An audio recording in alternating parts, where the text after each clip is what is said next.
Good evening. Good evening to Hello, Creative hello. Musings live Facebook with Joy and Kelly Bonsall.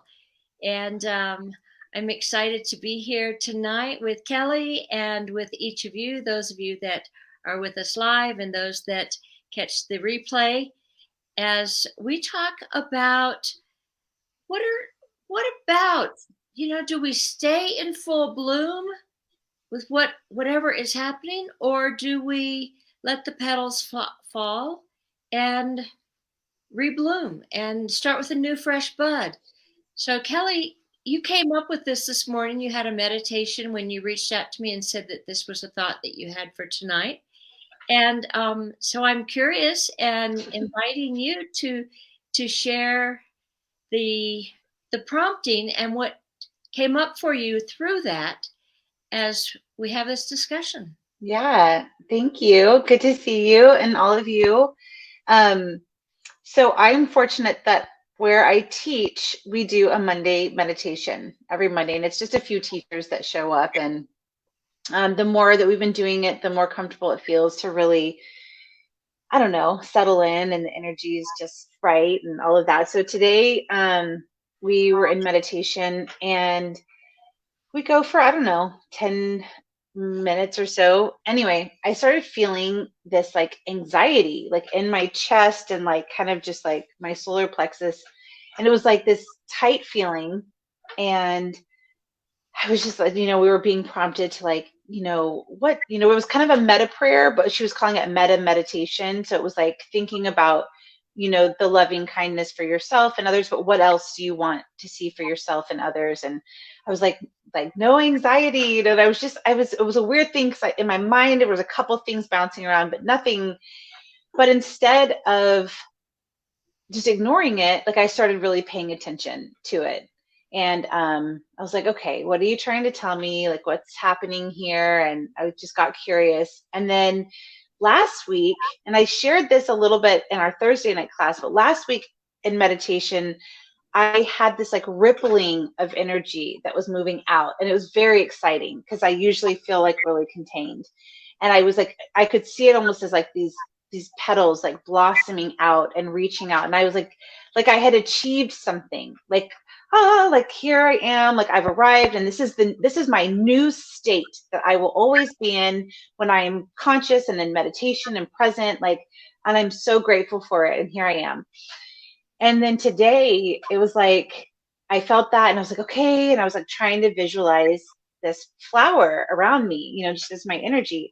But what it was like, all the petals were like dusty, like I felt like I hadn't, like there was something about it. They felt dusty. And so in my mind, I'm like imagining them like shaking off and like trying to, and I kept like, I have a very active like visualization when I meditate. So I'm like trying to dust off these petals.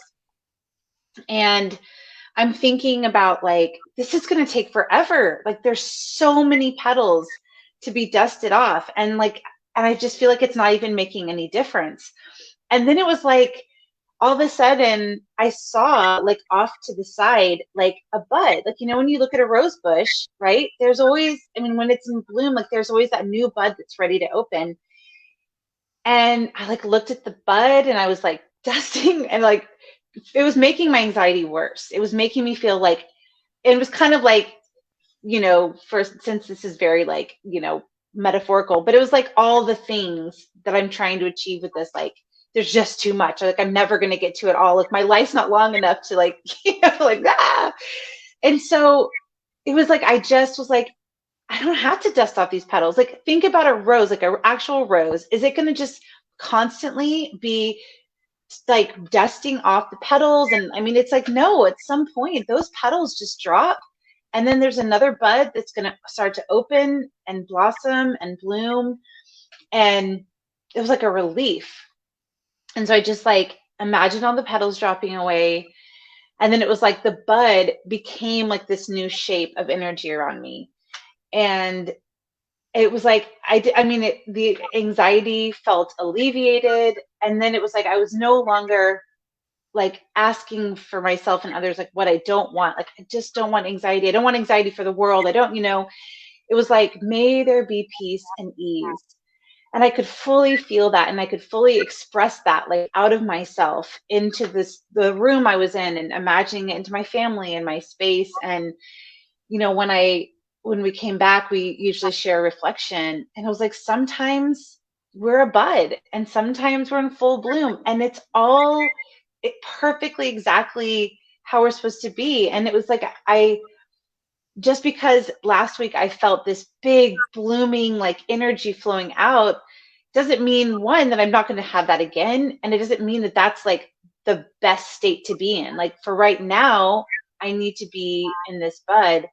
And that was a like a revelation, like I hadn't really thought of or experienced before, and it was just so profound. And the way my body reacted to it, with that feeling of that, like really kind of like uncomfortable feeling of anxiety, um it was amazing. It was amazing. And so it just got me thinking about allowing ourselves to, you know restart and refresh. And all of that energy that all the petals that are falling away are not lost. All of that effort to bring that into full bloom is not wasted or forgotten. And it keeps cycling through. And to know that that cycle is happening in the earth and rose bushes, and happening in us, and just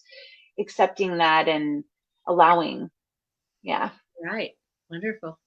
Thank you for sharing that. And Yeah. I wanted to say welcome to Guru Dharam, and so who loved your share just now.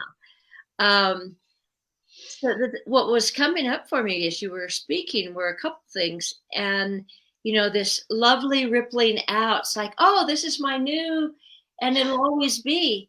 And the best that I know is there is only one constant in life, and that's change. And so number one, can we just thoroughly enjoy it and kind of allow it to move and morph and change, and because we can't hold on to it. And that's with whatever it is in our lives. It's just, oh, I really, really like this, and I want to have this feeling forever. It's like, well, it just doesn't happen. Yeah. Though it may come again, and it may come again with a little bit of a twist to it, and it may come over and over, but it's not going to be there all the time. Yeah. Yeah. The other thing that arose for me as you were speaking was sustainability, in that when if I use myself as an example, and I've got this project and this project and this project happening, and I'm going to get this done over here, and everything is just going, and I'm really loving it all, and I'm going and doing this and this and this. That is not sustainable. I cannot keep that pace.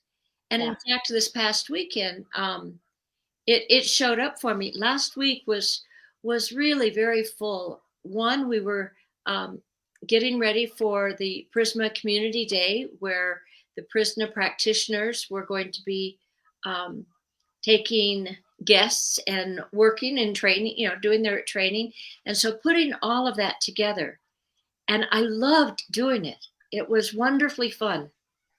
And fun, as well as nurturing. And yes, it was feeding my soul. I love being in service like that. Meanwhile, we were getting ready for a permaculture workshop on the land. And so I mentioned this last week, going here and here and here, and shoveling this kind of poop and that kind of poop and straw and hay, and everything was going and going. And so then Friday was the event with the community, and it went really well, but I was on the whole time. And because being hyper alert. And then Saturday morning, I got up and doing what needed to happen, because the workshop was going to start at 2:30. And then once it started, it's like, okay, just power out and trying to make the use of the time. And we had these wonderful volunteers that came and helped And by that evening, it was like, and then and a potluck party that followed it, and all of it was wonderful stuff. By that evening, and then again Sunday morning, it's like, I'm done. Today is absolutely a day off. And Yeah. that was all I had. Yeah. And we have to do that. We can't sustain this beautiful, full blooming rose Yeah. all the time. Right. Winter doesn't do that either. Right. Right. Yeah. And it's not just like, like I really honored my need to rest during the winter, and I felt like, okay, I'm going to give myself permission to like not go and not do as much and, all these things. And I felt really, but then it's like the energy of spring and feeling like, okay, well, now it's like I'm into a new dynamic, but that there's still like smaller cycles, like the rose doesn't it's not blooming all year long. Like it has a time of dormancy and rest, and then this time when it blooms. But even in that, not every rose has to hold its like beauty and like all of it together for the entire season, Yeah. yeah. Yeah. And I mean that, that share of like, but it's beautiful and it feels so good to be in that fullness, like you were saying, with all of the things that you were doing, and noticing when, and I mean, when your body is saying, okay, it's time to shift or change or rest or whatever it is. Yeah. Yeah. We have to Yeah. listen, because if we don't listen, the body will make sure we listen. Right. Yeah. And and even with that rose, using that analogy still, it's like, okay, so this one opens, and the bud and the little bit and the beauty of each of those stages, and then it fades away. The petals go to the earth, they compost, feed the plant, a new bud is opening, a new bud is opening, and each of them have such beauty to them, to be in that moment with them, Yes. because they don't stay long. Yes. And depending on the variety, some stay longer than others, Right. and some of them never fully break out of that bud. Yeah. And it's, so whether it's ideas of what comes up in our lives, things that we want to pursue, some of them, oh gosh, that sounds great, it looks great. Oh, it didn't make it all the way. Yeah. And great. That Right. allows something else to come too. Just like, okay, any of the plants, they go back into the ground, nurture the earth, and then, what's coming up, whether it's coming up in that same plant or the one next to it, you know, Yeah. bringing it back. And yes, and and what you said, like that, it's that precious moment that is fleeting, and it makes me think about, we talk so much, and you say it so beautifully, and it comes up so much, and it's one thing that I appreciate so much about being your friend is like this way that you embrace the present moment, and you and come back to that, and I, in theory, and now having spent time with you and thinking about it, like I get it, but I also forget it a lot of the time. And Sure. so, me thinking like, okay, like this is me now, this big blooming rose, like, okay, let's do this thing, I mean, instead of just like, like taking that in that moment and just experiencing it and not making projections about what this means for like the next phase of my life, but just Mhm. being with it in that moment, in that present moment. And, with all of it, with the times when we're so excited and the times when we feel, like everything's just like, everything in this moment is just exactly how I would want it to be, and appreciating that. And then, appreciating those moments of anxiety for, what it has to teach us. And, even like the discomfort. And, if I had just tried to ignore that feeling or fidgeted or, whatever, I would have never come to this like moment that I had that was just like, just amazing. And, Mm-hmm. appreciating that feeling and listening and tuning in and, just being with it. Because I mean, the bud it's all beautiful, right? In its own way. And it all has its special fleeting moment that we can appreciate. Yeah. Well, one of those things, I mean, in, I don't know if it's in every culture. I can only speak with what my knowledge for myself and what, you know, I know of people around me, being in that present moment when it's not the fun moment, it's like, well, this is uncomfortable. That's hard. It's hard to say, yeah, and I can do that too. And yet, if we can get to that point of even just being curious about it, Hmm. it's like, huh, wow, isn't this interesting? 3 minutes ago, I was feeling really great. And now I've changed the setting and I'm noticing this about my body. Wow, what's coming up about that? What does that feel like? Where am I feeling it? Oh, what if I felt it like that before?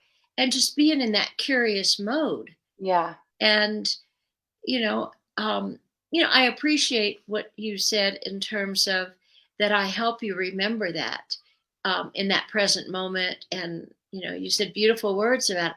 And I'm also wanting to be very clear. I'm not always there. you know, it's what I continually work on because there is no there to get to. Yeah. And yeah, oh wow, boy, that one really took me out. And okay, come back to center. And, Right.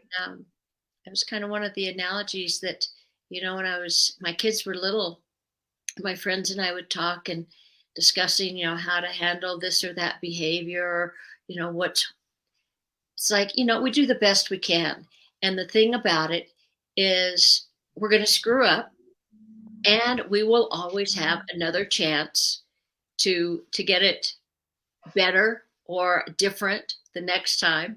Yeah. And it's like, Yeah. I wish I had said something different to my kid at that. So, well, we'll probably do the same behavior, and I can try Right. something different next Yes. Yes. time. So, Absolutely.